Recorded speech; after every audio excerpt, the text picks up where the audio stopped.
रात का समय था और मैं अपने कमरे में सुकून से सो रहा था जब अचानक मुझे कमरे में किसी और की मौजूदगी का एहसास हुआ, जैसे कोई मेरे कदमों के पास बैठा है। मैंने देखने के लिए जैसे ही अपनी आंखें खोली और देखा कि ये वही है जो आज भी मेरे कमरे में खिड़की से कूदकर अंदर आ गई थी। उसने अपने चेहरे को नकाब में छुपा रखा था। वो बहुत डरी और सहमी सी मेरे कमरे में बिस्तर के पास पैरों की तरफ बैठी थी। मैंने उससे कहा कि तुम डरो नहीं, आराम से बैठ जाओ। जाने वो क्यों इतनी डरी हुई थी और रात के समय कैसे यहाँ तक आ जाती थी, और जाने क्यों मैं उसके डरने से खुश होने लगा था कि आज मेरी जिंदगी में कैसा दिन आया था। रात का समय था। वो कम उम्र लड़की मेरे सामने बैठी थी। उसने बहुत अच्छा सा परफ्यूम लगा रखा था, जिसकी वजह से मैं पागल हुआ जा रहा था। पर एक बहुत बड़ा जुल्म किया हुआ था उसने। उसने अपने चेहरे को नकाब में छुपा रखा था, लेकिन उसकी आंखें बता रही थीं कि वो बहुत ज़्यादा हसीन और खूबसूरत लड़की थी, क्योंकि आंखें औरत के चेहरे की आधी खूबसूरती होती हैं, और इस तरह तो वो बहुत ज़्यादा खूबसूरत थी। वो मेरे कमरे में मेरे बिस्तर के पैरों की तरफ बैठी थी। मैंने उसे कहा कि तुम डरो नहीं, बैठ जाओ आराम से। एक बड़ी अजीब बात है कि ज़्यादातर मर्द इस बात को कभी स्वीकार नहीं करेंगे, लेकिन इस तरह की डरी सहमी हुई लड़की मर्द को ज़्यादा अच्छी लगती है, ना कि एक कॉन्फिडेंट वाली औरत जो उसके सामने बैठी हो और उसे ये बताए कि मैं किसी से नहीं डरती। पर सवाल ये था कि ना जाने वो किससे इतनी डरी हुई थी और रात के समय कैसे यहाँ तक आती थी, और जाने क्यों मैं उसके डरने से खुश होने लगा था। लेकिन उस लड़की का राज जानकर मेरी जिंदगी इस कदर अपनी डगर से हट जाएगी, यह मैंने सोचा भी नहीं था, जबकि मेरा उससे कोई वास्ता नहीं था। पर वो मेरे लिए मेरी जिंदगी का सबसे बड़ा सच बन गई थी। मुझे उससे प्यार हो गया था, वो भी सच्चा वाला प्यार। पर मुझे ये कहाँ पता था कि जिस लड़की की सिर्फ आंखें देखकर मैं उसका दीवाना हो गया हूँ, वो लड़की तो कोई मामूली लड़की नहीं, बल्कि मेरा नाम संजीव है। मेरी उम्र 22 साल थी जब मेरी माँ ने मेरी शादी करने का शोर मचा दिया। मैं अपनी माँ के सामने चीखता चिल्लाता रहा कि 22 साल की उम्र मेरी हुई है, 42 की नहीं हुई। क्यों आप मेरी शादी करने पर तुली बैठी हैं? लेकिन मेरी माँ का कहना था कि शादी तो करवानी ही है, वो भी उनकी पसंद की लड़की से। मैं अच्छा खासा हसीन और खूबसूरत मर्द था। सोचा कि माँ जब कोई लड़की पसंद करेगी तो वहां जाकर भी यही बताएंगी कि मेरा बेटा बड़ा खूबसूरत है। माँ ने मेरे लिए एक लड़की पसंद भी कर ली और मुझे आकर बताया कि वो बहुत बड़े बिजनेसमैन की इकलौती बेटी है और उसका बाप बिस्तर पर पड़ा है। उस जमाने में मेरी कोई नौकरी नहीं थी, मेरे बाप का बस छोटा मोटा कारोबार था, मैं बस वही देखा करता था। लेकिन सच कहूँ तो वो कारोबार दिन ब दिन मेरे हाथों से डूब रहा था, क्योंकि मुझे कारोबार की कोई समझ नहीं थी। माँ ने कहा कि लड़की का बाप बिस्तर पर मरा पड़ा है और सारी जायदाद की वो अकेली मालिक है। तो सच कहूँ तो मेरे दिल में भी ख्वाहिश जगी कि बस इसी लड़की से मेरी शादी हो जाए, क्योंकि कोई माने ना माने, पैसे तो सबको अच्छे लगते हैं, तो मुझे भी लग रहे थे, क्योंकि पैसे के बिना कुछ भी नहीं। माँ ने कहा कि मैं तो हाँ करके आई हूँ और तुम्हारी तस्वीर भी दिखा दी है। उन्होंने भी हाँ कर दी, तो उनको तुम पसंद आए हो। मैंने उनसे कहा कि मुझे भी लड़की की तस्वीर दिखा दो, तो माँ का कहना था कि तुम्हें तस्वीर देखकर करना क्या है, पागल हो तुम, बस उसकी दौलत देखो, पैसे देखो, तुम्हें तो कुछ और सोचना भी नहीं चाहिए। अरे, अगर लड़की की एक टांग भी नहीं हो तब भी तुम्हें हाँ ही कहना चाहिए। मैंने कहा माँ, कहीं वाकई में उसकी एक टांग तो नहीं है? तो मेरी माँ हंसने लगी कि क्या मैं तेरी शादी एक टांग वाली लड़की से करवाऊंगी? उसका बाप बीमार है, इसलिए वो चाहते हैं कि इसी महीने शादी हो जाए। बस अब देख लेना अपनी पत्नी को। वैसे भी हमारे जमाने में तो यही होता था, ये तुम लोगों ने ही आजकल नए रिवाज निकाल लिए हैं। अब क्या तुम 5 दिन भी इंतजार नहीं कर सकते? बस यूं समझो, 2-4 दिन में शादी है तुम्हारी और लगन है तुम्हारा। मैंने माँ से कह दिया कि ठीक है, मुझे कोई परेशानी नहीं है। मुझे मेरी माँ पर भरोसा था, क्योंकि इससे पहले भी वो मेरे लिए लड़कियां देख चुकी थी और उनको भी लड़की मुश्किल से ही पसंद आती थी। चाहता तो मैं भी यही था कि मेरी शादी बहुत धूमधाम से हो, दोस्तों के साथ कव्वाली नाइट हो और मजे करूं। लेकिन फिर सोचा कि जिस लड़की से मेरी शादी हुई है वो तो सोने की चिड़िया है। जब उसका बाप इस दुनिया से चला जाएगा तो सारी दौलत उसकी और फिर उसके जरिए मेरी ही हो जाएगी। फिर तो मेरी जिंदगी की हर शाम पार्टी जैसी होगी, तो मुझे परेशान होने की जरूरत ही क्या है। मैं तो बहुत खुश था। ये समझो कि खुद को ऐसा बादशाह महसूस कर रहा था जिसकी जल्दी ही ताजपोशी होने वाली थी और उसे एक शहजादी भी मिलने वाली थी। ये बात थोड़ी अजीब थी कि मेरी माँ ने मुझे भी तो लड़की को देखने नहीं दिया था, यहाँ तक कि उसकी तस्वीर भी नहीं दिखाई थी। लेकिन अमीर लोग ज्यादा खूबसूरत ही होते हैं क्योंकि वो अपना बहुत ख्याल रखते हैं। ये तो गरीब होते हैं जिनके पास खाने को भी पैसे नहीं होते, तो फिर अपना ख्याल कैसे रखेंगे। इसलिए मुझे पूरा यकीन था कि लड़की बहुत ज्यादा खूबसूरत होगी और मुझे परेशान होने की कोई जरूरत नहीं है। बल्कि अगर मेरी माँ मेरे लिए रिश्ता नहीं देखती तो मुझे कोई आसपास की लड़की ही मिलती जिसने ज्यादा से ज्यादा मेकअप किया होता और बस उसके साथ मेरी जिंदगी गुजर जाती। और उसमें एक ही खूबी होती कि वो खाना बहुत अच्छा बनाती। पर यहाँ तो मुझे पापा की प्रिंसेस मिल रही थी, इसलिए मैं बहुत ज्यादा खुश था। शादी की रात तक अपनी दुल्हन को मैंने नहीं देखा और जब देखा तो हालत ऐसी हो गई कि जैसे आज तक किसी दूल्हे की नहीं हुई हो।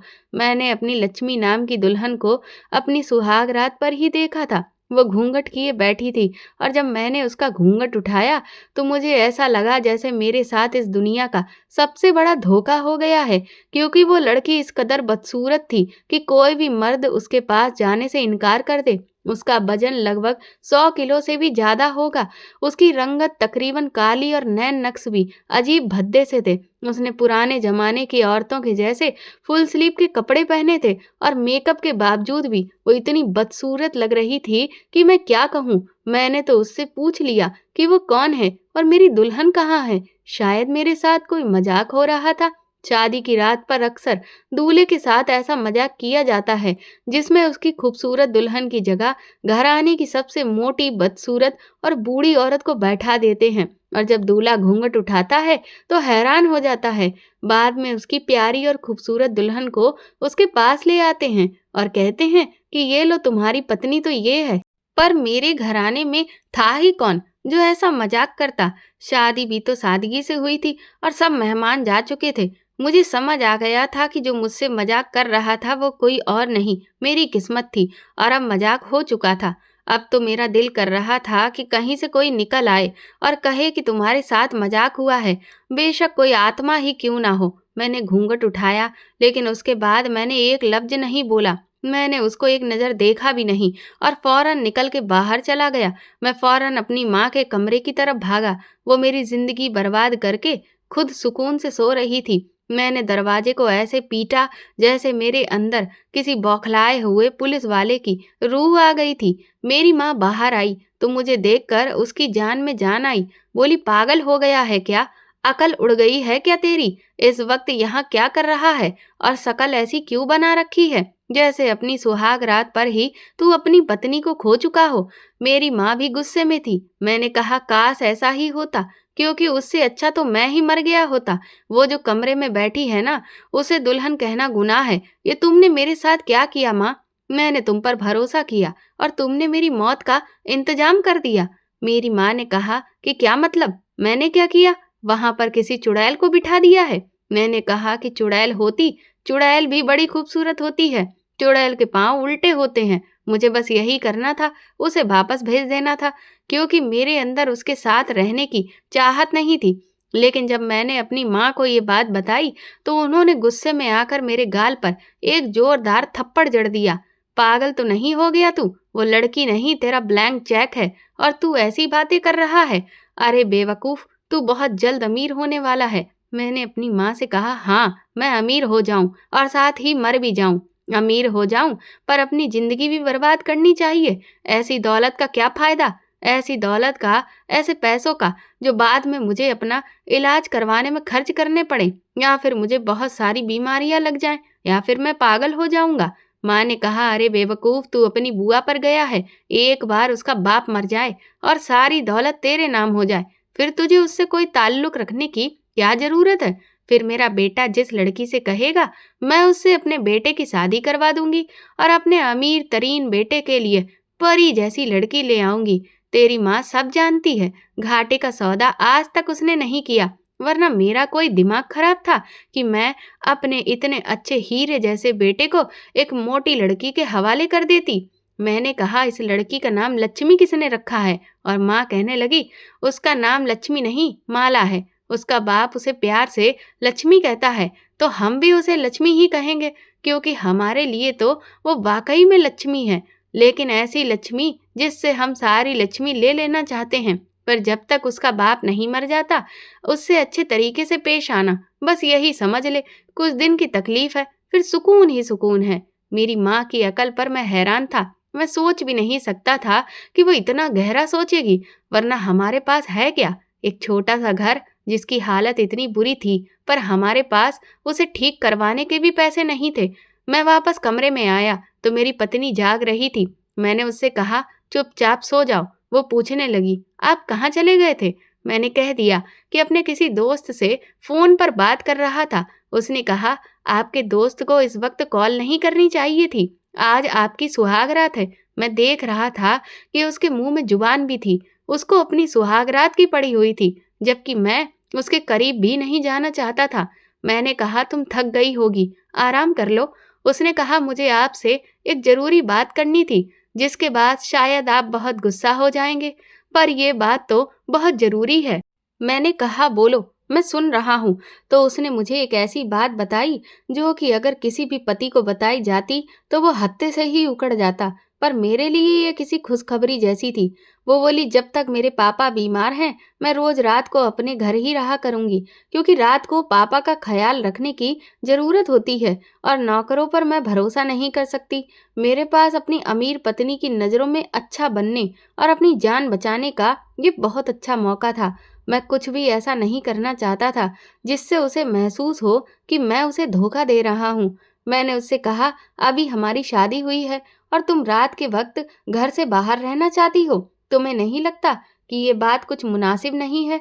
उसका कहना था कि हाँ, ऐसा तो है, पर मैं क्या करूं? मेरे पापा जिस तरह बीमार पड़े हैं, पता नहीं उनके पास कितना वक्त है। मेरे लिए ये वक्त बहुत जरूरी है कि मैं उनकी सेवा कर लूं, ताकि मेरी उनके साथ कुछ अच्छी यादें बन जाएं। वो सारी जिंदगी बाहर ही रहे और पैसे कमाने की मशीन बने रहे। उन्होंने हमारे लिए करोड़ों कमाए हैं। ये बातें सुनकर तो मैं दिल ही दिल में बहुत खुश हो रहा था। मैंने अच्छा बनने के लिए अपनी पत्नी को इजाजत दे दी कि वो रात को अपने मायके में रह सकती है, क्योंकि दरअसल मैं उसकी शकल भी नहीं देखना चाहता था। और मेरे लिए तो यूं था कि जैसे अंधा क्या मांगे, दो आंखें। रिसेप्शन की रस्म में बैठकर शाम को ही मेरी पत्नी अपने बाप के घर चली गई और मैंने सुख की सांस ली। लेकिन उसी रात कुछ ऐसा हुआ कि मेरा सुकून बर्बाद हो गया। रात को सुकून से मैं अपने कमरे में सो रहा था जब मुझे हल्की सी दस्तक सुनाई दी थी। दस्तक बहुत हल्की थी, पर बहुत जल्दी जल्दी में दी जा रही थी। मैंने देखा तो इधर मेरे कमरे का दरवाजा खुला हुआ था। फिर ये दस्तक कौन दे रहा था? मैं नींद से जागा और मैंने महसूस किया कि दस्तक मेरे कमरे की खिड़की पर आ रही है और कमरे की खिड़की बाहर गली में खुलती है। मैं हैरान हुआ कि ये कौन हो सकता है, लेकिन अब दस्तक के साथ साथ आवाज भी आई और ये आवाज बहुत ही नौजवान और खूबसूरत थी। कोई लड़की थी। वो कह रही थी कि दरवाजा खोलो, मैं बहुत मुसीबत में हूँ। जब मैंने सुना कि कोई मुसीबत में है तो मैंने खिड़की खोल दी और सामने खड़ी उस लड़की को देखकर हैरान रह गया। उसने अपने चेहरे को नकाब से और पूरे शरीर को चादर में छुपा रखा था, लेकिन उसकी आंखें बता रही थी कि ये आंखें किसी खूबसूरत इंसान की हैं। मैंने उसे अंदर आने को कहा। वो मेरा हाथ पकड़कर खिड़की के अंदर कूदकर कमरे में आ गई थी। उसने कमरे में आते ही मेरे सामने हाथ जोड़ दिए और कहने लगी कि मैं बहुत मुसीबत में हूँ, मेरी मदद करो। वो मेरे कदमों में बैठ गई, कहने लगी, मुझे पनाह दे दो। मैं भी हैरान था, पर घबरा भी गया था। फौरन अपने कमरे का दरवाजा मैंने बंद कर दिया। मैंने उससे पूछा कि कैसी मुसीबत? क्या तुम्हारे पीछे कुछ लोग पड़े हैं? अगर तुम कहती हो तो मैं पुलिस को बुलाता हूँ। उसका कहना था कि नहीं, पुलिस को नहीं बुलाना, मैं आपको कुछ नहीं बता सकती। बस मुझे थोड़ी देर के लिए इस कमरे में रहने दो, आज की रात के लिए। मैंने उससे कहा कि मैं तुम्हें कैसे पनाह दे सकता हूँ? मेरे घर में मेरी माँ है और उसने अगर हमें देख लिया तो वो हजार सवाल करेगी, फिर मैं पनाह कैसे दूँ? उसने कहा मुझे बस इस कमरे में बैठने दें, आपकी बड़ी मेहरबानी होगी। मैं थोड़ी देर यहीं पर बैठी रहूंगी, मैं कुछ बोलूंगी भी नहीं, आपको किसी मुसीबत में नहीं डालूंगी, बस मुझे बचा लो। मैंने कहा ठीक है, तुम इस कमरे में आज की रात के लिए रह सकती हो। वो लड़की मेरे कमरे में ही रखे एक सोफे पर बैठ गई। वो कमरे को हैरान होकर देख रही थी कि ये किसी नए शादीशुदा जोड़े का कमरा है, क्योंकि यहाँ पर सामान भी नया मौजूद था और अभी तक मेरे बेड पर सजावट भी लगी हुई थी। उसने मुझसे सिर्फ एक सवाल किया, आप शादीशुदा हैं? मैंने कहा नहीं, मैं शादीशुदा नहीं हूँ। कमरा मेरे भाई की पत्नी के लिए सजाया गया था और वो अपनी पत्नी को लेकर बाहर के मुल्क में चला गया है और अब ये कमरा मेरा हो गया है। जाने क्यों मैं उसे सच बताना नहीं चाहता था। मैं उसे ये नहीं कहना चाहता था कि मैं शादीशुदा हूँ।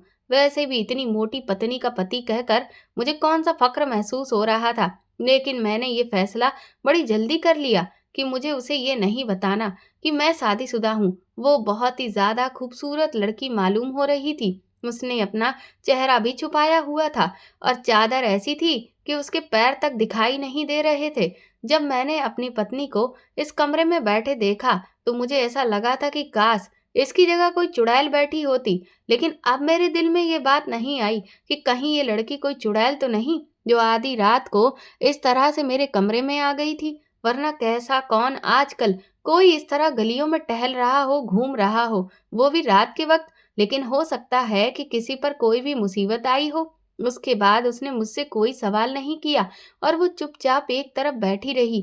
रात का वक्त ऐसा भी होता है जब इंसान को बहुत सख्त नींद आ जाती है और कुछ भी हो लेकिन वो सो ही जाता है। लेकिन मुझे उस वक्त भी नींद नहीं आ रही थी, क्योंकि मेरे कमरे में एक बहुत ही हसीन लड़की बैठी हुई थी। मैं बार बार नजर बचाकर उसे ही देख रहा था। मैं कमरे से बाहर नहीं जा सकता था कि उसके लिए खाने को कुछ ले आऊं। कमरे में पानी रखा था, उसने पानी भी नहीं पिया, क्योंकि उसे पानी पीने के लिए अपना नकाब हटाना पड़ता और शायद वो अपना नकाब उठाना नहीं चाहती थी। जैसे ही सुबह का पहला पहर हुआ, मेरी आंख लग गई थी। मुझे पता ही नहीं चला कि मुझे कब नींद आ गई। मेरा इरादा तो यही था कि मैं सुबह तक जागता रहूंगा, क्योंकि वो मेरे कमरे में बैठी थी और मुझे ऐसे सोना नहीं चाहिए था। लेकिन मुझे नींद आ गई थी और जब मैंने सुबह आसपास देखा तो वो कहीं पर भी मौजूद नहीं थी। वो कमरे से निकलकर खिड़की के रास्ते से ही वापस चली गई। मैं यही सोच रहा था कि ये मेरे साथ हुआ क्या, कि एक अनजान लड़की ने सारी रात मेरे कमरे में गुजारी, लेकिन मैं उसकी शक्ल भी न देख सका। उसके वजूद से उठने वाली खुशबू अभी भी मुझे मेरे कमरे में महसूस हो रही थी। अभी मैं नींद से जागा ही था और अपने दिल में हंस रहा था कि तभी मेरी पत्नी ने दरवाजा खोला और मैं चौंक उठा। उसने कहा, आप चौंक क्यों गए? मैंने कहा, क्योंकि तुम अचानक से आ गई हो तो जाहिर है क्या मैं चौंक नहीं जाऊंगा। बेशक मैंने अभी उससे अपने रिश्ते का आगाज नहीं किया था और मैं जानता था कि वो कुछ दिन के लिए मेरी पत्नी है, लेकिन अचानक से उसके आने से मैं चौंक गया था, क्योंकि अगर वो देख लेती कि मेरे कमरे में कोई लड़की है तो वो गुस्सा होती और शायद मुझसे रिश्ता तोड़ देती। और अगर ऐसा हो जाता तो फिर मेरे हाथ से सोने की चिड़िया तो उड़ जाती। बस मुझे इस बात का डर था और किसी बात का खौफ नहीं था। वो सोने की चिड़िया नहीं, सोने का हिप्पो था, लेकिन मुझे उसी के साथ गुजारा करना था। मेरी माँ ने मुझे ये भी कहा था कि तूने उसके साथ इस तरह रहना है जैसे तुम उसे बहुत ज्यादा प्यार करते हो। उसको एक जगह भी ये कहने की जरूरत नहीं कि तुम बदसूरत हो या मोटी हो। तेरी जुबान से ऐसी कोई बात ना निकले, बल्कि तूने उसे बहुत ज्यादा खुश रखना है, ताकि जब तक उसके बाप की जान में जान है उसका बहुत ख्याल रखना होगा। मैंने उसके बाप की हालत के बारे में डॉक्टर से पूछा है। डॉक्टर ने कहा है कि कोई उम्मीद नहीं है, आज गया या कल गया, कुछ दिन का मेहमान है, इसलिए हमें उस लड़की को बहुत खुश रखना होगा। वो ये समझने पर मजबूर हो जाएगी कि हम ही उसका परिवार हैं और उसका इस दुनिया में हमारे अलावा कोई भी नहीं है, ताकि जब उसके बाप का देहांत हो जाए तो वो अपने सारे राज हमसे शेयर करे, हमसे मशवरा मांगे और हम उसे बताएंगे कि क्या करना है, कैसे करना है। जाहिर है वो सारा कारोबार तेरे हाथ में दे देगी और खुद घर की चिड़िया बनकर बैठ जाएगी। और जैसे ही सब कुछ तेरे हाथ में आ जाए तो तू उसे रास्ते से हटा देना। फिर बहुत आसान हो जाएगा। इसमें थोड़ा वक्त लगेगा, बहुत सफर करना पड़ेगा और किसी किसी को तो पूरी उम्र लग जाती है इतने सारे पैसे कमाने में। इसीलिए अगर हमने साल डेढ़ साल लगा भी लिए तो क्या बुरा है। मैंने अपनी पत्नी से कहा, इतनी जल्दी आ गई तुम? तो कहने लगी, हाँ, मैंने सिर्फ रात को रहने का कहा था। मुझे मेरी जिम्मेदारियों का एहसास है, जबकि मुझे उससे कोई जिम्मेदारी पूरी करवाने का कोई शौक नहीं था। मैंने कहा कि जाओ नाश्ता बना दो। जाकर वैसे उसने नाश्ता बहुत अच्छा बनाया था। वो घर को साफ करने लगी, मेरे कपड़े निकाल के इस्त्री किए और मुझसे पूछा कि दोपहर के लिए क्या बना दूं। मैंने कहा कुछ भी बना लेना, मुझे कोई परेशानी नहीं है। और अगले दिन भी रात को वो फिर से अपने मायके चली गई और आज फिर वो लड़की मेरे कमरे में आ गई। उसने कहा कि मुझे पनाह चाहिए। मैंने उससे पूछा कि तुम क्या करती हो कि लोग तुम्हारे पीछे पड़े हैं। उसने कहा कि मैं तुम्हें कुछ नहीं बता सकती। अगर तुम मुझे पनाह नहीं देना चाहते तो मैं कहीं और चली जाती हूँ यहाँ से, लेकिन अगर मेरे साथ कुछ हो गया तो फिर उसके जिम्मेदार तुम होगे। मैंने कहा ऐसी कोई बात नहीं है, तुम परेशान हो गई हो, मैं तो वैसे ही पूछ रहा था। ठीक है, मैं तुमसे कोई सवाल नहीं करूंगा, तुम आराम से बैठ जाओ। मैंने ये बात अपनी माँ को भी नहीं बताई थी, क्योंकि मेरी माँ ने कहा था कि अपनी पत्नी की सेवा करो, उसे खुश रखो, लेकिन मैं उसकी सेवा करने के मूड में बिल्कुल भी नहीं था। वो जाती तो मैं शुक्र अदा करता कि मेरी जान छूट गई, लेकिन पूरा दिन मेरी वो बहुत सेवा करती थी, मेरे जूते तक साफ करती थी, मुझसे हर बात पूछती थी, लेकिन मैंने उसकी तरफ गौर से देखा भी नहीं था। मेरे ख्यालों में तो दिन भर वो नकाबपोश हसीना घूमती फिरती रहती थी, जो हर रात मेरे कमरे में आकर मेरी नजरों के सामने बैठकर मेरा दिल जलाया करती थी।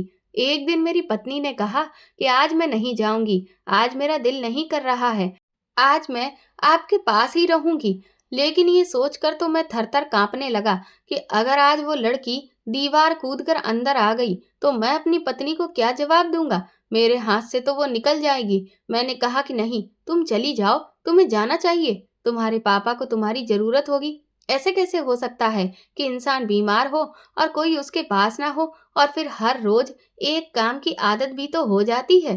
तुम्हारा उनके साथ रहना जरूरी है, तुम्हारे साथ उनको खुशी मिलती होगी। तुम आज नहीं जाओगी और अगर उनको आज रात कुछ हो गया तो। मेरी इस बात पर उसने मुझे अचानक घूर कर देखा कि जैसे वो कह रही हो कि तुम ये किस किस्म की बातें कर रहे हो। मैंने कहा कि मेरा वो मतलब नहीं था, लेकिन देखो, उनकी हालत ऐसी है कि जब कोई शख्स ऐसे बिस्तर पर मरा पड़ा हो तो फिर उसका क्या पता चलता है।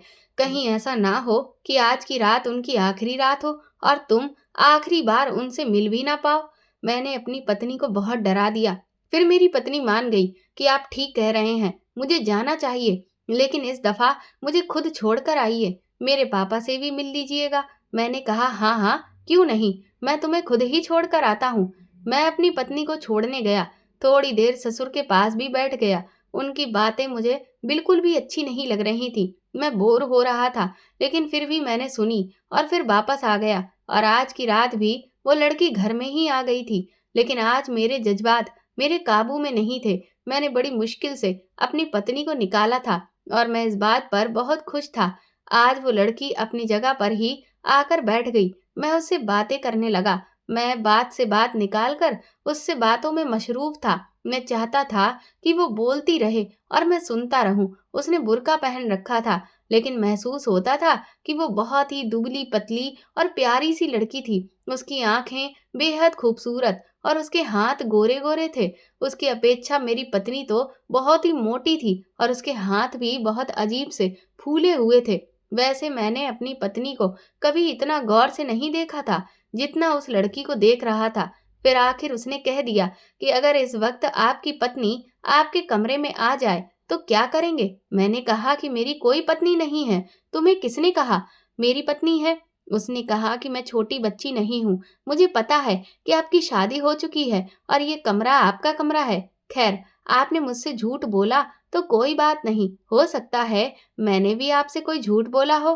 वो उठकर मेरे पास आ गई। मैं हैरान हुआ कि कैसे ये मेरे पास आकर वो बैठकर मुझे बातों बातों में समझाने लगी कि अपनी पत्नी से वफादारी निभाएं। आपकी पत्नी बहुत अच्छी होगी। औरत अच्छी होती है तो कोई भी औरत ये सोचकर नहीं आती कि उसे अपना घर बर्बाद करना है। वो घर बसाने के लिए ही किसी मर्द की जिंदगी में आती है। वो मेरे करीब आकर बैठ गई थी तो मेरे जज्बात बेकाबू हो रहे थे। मैंने उससे पूछा कि क्या वो शादीशुदा है, तो उसने कहा कि नहीं, मैं शादीशुदा नहीं हूँ। उसने कहा कि आप अपनी पत्नी के बारे में बात क्यों नहीं करते? तो मैंने कहा कि मुझे मेरी पत्नी बिल्कुल भी पसंद नहीं। वो बेहद बदसूरत और मोटे जिस्म की मालिक है और मैं सिर्फ उसके साथ इसलिए हूँ कि उसकी दौलत मुझे मिल जाए। तो वो कहने लगी कि ये तो बहुत गलत बात है। मैंने कहा, लेकिन यही तरीका है अमीर होने का। मैं बंगले में रहना चाहता हूँ और उसको सिर्फ इसलिए बर्दाश्त कर रहा हूँ कि वो करोड़ों की मालकिन है। बस जल्दी से उसका बाप मर जाए और सारी दौलत मुझे मिल जाए तो मैं उसे छोड़ दूंगा।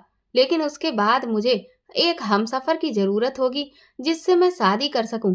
क्या तुम मुझसे शादी करोगी? उसने कहा कि आपने अचानक शादी की बात कर दी। आपको नहीं लगता कि आप बहुत जल्दी जल्दी ये सब कर रहे हैं? तो मैंने कहा कि जल्दी? मैं तुम्हें खोना नहीं चाहता।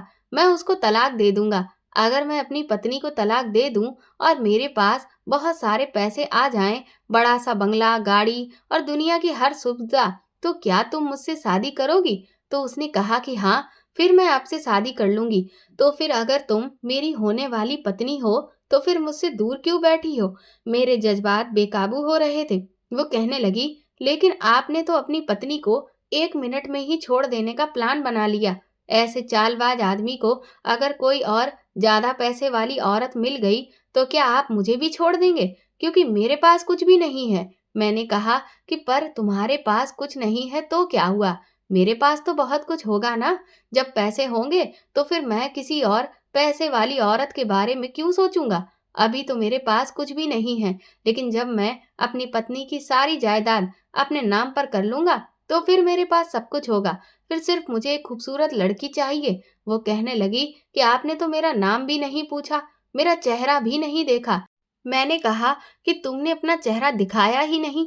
आज मुझे अपना चेहरा दिखा दो। वैसे मैं पहले ही फैसला कर चुका हूँ। और नाम में क्या रखा है? मैं तुम्हें प्यार से जानू कहा करूंगा। बस तुम मुझे अपना चेहरा दिखा दो। लेकिन वो वहां से उठकर जाने लगी। शायद वो अपना चेहरा दिखाने के मूड में नहीं थी, लेकिन मैंने उसका नकाब खींचकर उतार दिया और जैसे ही उसके चेहरे से नकाब हटा तो मेरे कदमों के नीचे से जमीन खिसक गई थी, क्योंकि ये कोई और नहीं बल्कि ये तो मेरी पत्नी ही थी। मैं उसे हकीकत में हैरान और परेशान होकर देख रहा था। वो तो बिल्कुल ही दुबली पतली और बहुत ही खूबसूरत लग रही थी। उसकी रंगत गोरी थी और उसके नैन नक्श भी मोटे नहीं थे, लेकिन ये मेरी पत्नी थी। मैं समझ गया था। मैंने कहा, तुम यहाँ पर कैसे? और ये तुमने क्या किया? मेरे साथ तुम क्या कर रही थी? तुम कौन हो? उसने कहा, हाँ जी, मैं आपकी पत्नी हूँ और मैं ही पनाह लेने का बहाना बनाकर रात को यहाँ आ जाती थी। दरअसल मैं आपका इम्तिहान ले रही थी, देखना चाहती थी कि आप क्या करते हैं। ठीक है कि एक मर्द को तन्हाई में अगर कोई औरत बहकाए तो मर्द भी बहक जाता है, लेकिन मैंने तो आपको नहीं बहकाया था। क्या कह रहे थे आप? कि मैं इस औरत के साथ सिर्फ उसकी दौलत के लिए हूँ? आपने अपनी हकीकत खोल दी है। मैं करोड़ों की मालिक हूँ। मैं बेवकूफ लड़की नहीं हूँ।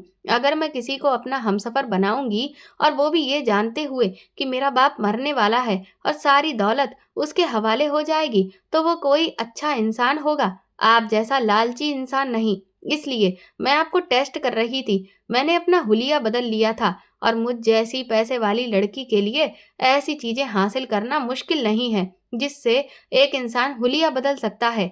यही है आपकी वफादारी। अपनी पत्नी के होते हुए किसी और लड़की के साथ शादी का प्लान बना रहे थे और अपनी पत्नी के साथ सिर्फ इसलिए हैं ताकि उसकी दौलत हासिल कर सकें। उसके बाप के लिए मरने की दुआएं कर रहे थे।